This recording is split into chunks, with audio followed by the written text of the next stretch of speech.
बिस्मिल्लाहिर्रहमानिर्रहीम अल्लाहुम्मा सल्लि अला मुहम्मद व अला आलि मोहम्मद। शाहज़द जानी वेब टीवी की जानब से आपकी खिदमत में हाज़िर हूँ। आज हालात हाज़िरा सियासत या आवाम की एक मालूमात आमा एक दिलचस्पी का प्रोग्राम लिए आपकी खिदमत में हाज़िर हूँ। हमारे साबिक़ वज़ीर आज़म इमरान खान ने आज जेल बरो तहरीक का आगाज़ लाहौर से कर दिया और जनाब 2 वैन्स और उससे भी बढ़ के लोगों ने उसमें गिरफ़्तारी दी। और उससे पहले हमारे इमरान खान साहब ने अपनी जनाब कबल अज़ वक्त जो गिरफ़्तारी है उसकी ख़ुद ज़मानत ले ली। तो ये कुछ मुतज़ाद सी बातें लोगों को महसूस हो रही है। उससे पहले इमरान खान साहब ने असम्बलियाँ से जनाब रिज़ाइन कर दिया, असम्बलियाँ छोड़ दी और फिर अपनी हुकूमतें जनाब पंजाब की और KPK की गिरा दी। और ये बड़ा गैर मुतवक्को इक़दाम है कि जनाब आज जेल बरो तहरीक का आगाज़ हुआ। आवाम और उसके बाद ख्वास और हुकूमत सभी जनाब इसकी तरफ हैरान परेशान है कि हमारे इमरान खान क्या कर रहे हैं। हम खालिस्तान इल्म नजूम की रोशनी में जानने की कोशिश करते हैं कि इस तहरीक का आगाज़ और इसका अंजाम क्या होगा और इससे इमरान खान को फ़ायदा होगा, हुकूमत को फ़ायदा होगा, अवाम को फ़ायदा होगा, या तीनों को नुकसान होगा। हम इसे जानने की आज रूमुल फल्कियात की रोशनी में कोशिश करते हैं। तो आज जब जनाब ये तहरीक शुरू हुई, आज यकम शबान है। यकम शबान की एक अपनी बरकतें हैं और एक इल्म नजूम का एक सादा असूल है कि चढ़ते चाँद में जो भी काम किए जाएँ ये फलते फूलते हैं। तो यकम से लेकर 14 तक एक सादा सा इल्म नजूम का एक टोटका कह लें। पुराने वक्तों में देहातों में बुज़ुर्ग ये जनाब शादियाँ इन्हीं तरीक़ों में रखा किया करते थे। तो शमान में जनाब अपनी बरकतें हैं और चाँद 12 मंतक़तुल बुरूज में जनाब ये बुर्ज हूत में था और 26वीं जो नक्षत्र थी उत्तरा खाड़ा जिसे बौखर मंजिल किंग उसमें था।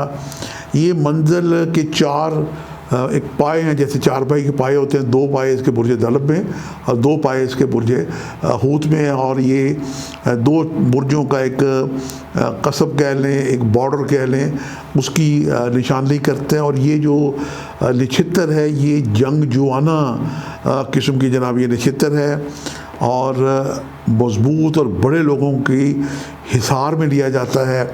और गुस्सा, इसराब, ताकत का भी इस्तेमाल इसमें होता है, तशद्दुद का भी इस्तेमाल होता है। अपनी जो मंशा कह लें, अपना मकसद कह लें, उसके हसूल के लिए जो आगाज़ किया जाता है वो बड़ी जज्बाती अंदाज से होता है। और इसका मुंतहा कुछ भी हो, इसकी तहरीक शुरू करने वालों को कतन कोई परवाह नहीं होती कि वो इसका अंजाम क्या होगा। तो यूँ ये इसका जो आगाज़ हुआ है ये एक इंतहाई अहम नक्षत्र में हुआ। ये यूँ लगता है कि किसी मुंतहा पे हमारी सियासत जाती हुई दिखाई देती है और इसका फ़ायदा इल्म नजूम की रोशनी में, चूँकि चाँद और ज़ोरा और मुश्तरी एक बुर्ज में इकट्ठे हो चुके हैं। ज़ोहर सितारा सूरज के करीब होने से ग़रूब और अतारद भी ग़रूब चल रहा है। तो कम्युनिकेशंस और मीडिया में अजीब व गरीब किस्म की अफवाहें और ये चीज़ें फैलती रहेंगी और 5 मार्च तक कुछ अच्छा होता हुआ दिखाई नहीं देता। बुध, जुमेरात, जुमा, हफ्ता, इतवार, पीर और मंगल तक मुख्तलिफ़ शहरों में जनाब ये एहतजाज की तारीख को लॉन्च किया गया है, जेल बरो तहरीक का आगाज़ किया गया है। लेकिन ये हैरत की बात है कि इमरान खान साहब ने ख़ुद अपनी ज़मानत करवा रखी है। ख़ुद ये जेल में जाएंगे या नहीं जाएंगे इनके जायचे में मैं बहुत 2-3 माह पहले ही अर्ज़ कर चुका था कि इनके जायचे में ख़राब दौर चल रहा है। और सितारा मुश्तरी इनके जायचे के छठे घर में जो बीमारी का, हादसात का, हसद का, लिटिगेशन का, मुकदमात का जो मालिक है, ये सितारा मुश्तरी छठे घर में 14 अप्रैल 2022 को आ गया था और इसका क़याम 24 अप्रैल 2023 तक रहेगा। तो ये वक्त किसी भी लिहाज से इनके लिए अच्छा नहीं है और इसी में यके बाद दीगर इन पर मुकदमात बने, इन पे जनाब वज़ीराबाद में हमला हुआ और अब भी इनका वक्त कोई इतना अच्छा नहीं है। तो यूँ हम ये नतीजा अख़ज़ कर सकते हैं कि इस तहरीक का जो नुकसान या फ़ायदा जो है ना तो इमरान खान साहब उठा सकेंगे। आवाम बेचारे पहले ही महंगाई की चक्की में पिस रहे हैं, वो मज़ीद परेशान होंगे और हुकूमत किसी न किसी हवाले से गिरती पड़ती कुछ ना कुछ इसको सरवाइव करने की कोशिश करेगी। लेकिन हर जो एक ट्रायंगल है सभी को नुकसान होगा।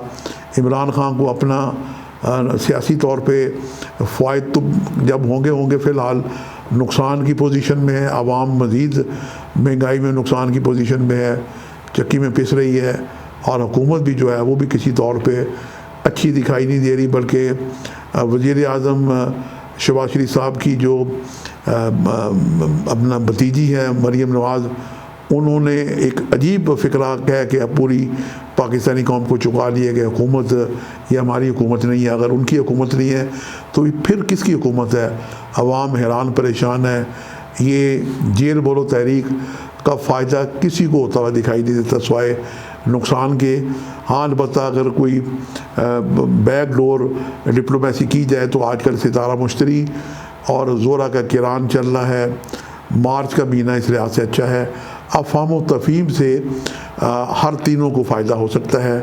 उलूमुल फ़ल्कियात की रोशनी में कुछ जंगें लड़ के जीती जाती हैं, फ़तह करके जीती जाती हैं। आसमान पे किराने सादैन ज़ोरा मुश्तरी करीब करीब चलने और चाँद भी मंजिल बुर्ज जनाब हूत में था जो तकमील कायनात का मंजर है। अब मैं समझता हूँ कि बहुत सियासत हो चुकी है और इसका नतीजा आवाम भुगत रही है जो इतने टैक्सेस लग रहे हैं। तो मुझे यूँ दिखाई देता है कि अगर बैक डिप्लोमेसी से हुकूमत अपोजिशन कोई आपस में अफ़हाम तफ़हीम की कोशिश करेगी तो जो मसला इलेक्शन के लिए असल सारी ये खेल तमाशा इलेक्शन के लिए किया जा रहा है, तो इसकी कोई ना कोई आबरूमंदाना सूरत उस सूरत में निकल सकती है कि अगर अफ़हाम तफ़हीम की जाए। चूँकि अफ़हाम तफ़हीम के सितारे आपस में मेल मुलाकात के लिए जनाब एक ज़ोडिक साइन में बुर्ज हूद में इकट्ठे हो चुके हैं। और ये मेरा अपोजिशन को भी हुकूमत को भी मशवरा है कि आपस में बैठ के इस मसले को हल करे। आसमानी कौंसल पे सितारा मुश्तरी ज़ोरा का किरान इसमें फेवर दे रहा है। 5 मार्च के बाद जो ज़ोहल है ग़ुरूब है ये भी जनाब तुलू हो जाएगा। तो सियासत में जो अफसरदगी इज़्तिराब परेशानी छाई हुई है इसमें भी कोई ना कोई रौनक आ सकती है।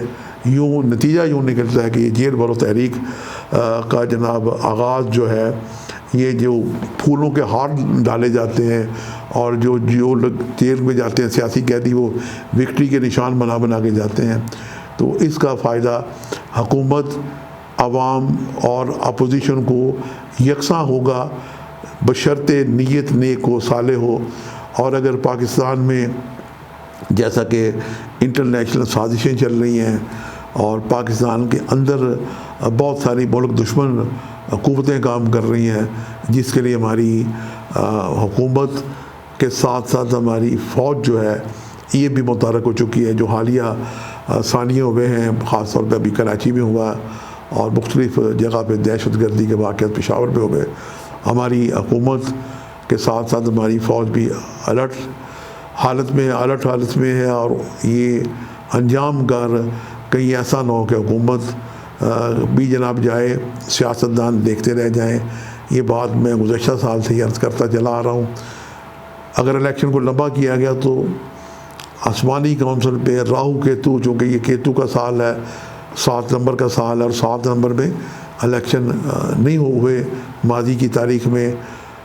सितंबर, अक्टूबर और नवंबर जो हैं राहु की इशू की स्टेशनरी पोजीशन से मुल्क के निज़ाम में वो तब्दीली आती हुई दिखाई दे रही है कि जिसमें सभी सियासतदान अपना अपना मुंह देखते रह जाएंगे और अंजाम कर खुदा उन मज़लूम अवाम की दुआएं सुन लेगा जो महंगाई की चक्की में पिस रहे हैं और 2 वक्त की रोटी से भी मोहताज हैं।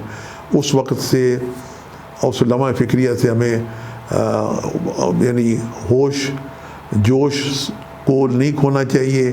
होश में रह के जोश को दबा के मोहब्बत की जनाब ये जो यानी जंग लगी हुई है इसे हम ठंडा करने की आसमानी पोजीशन ज़ोर और मुश्तरी का किरान दिखाई देता है।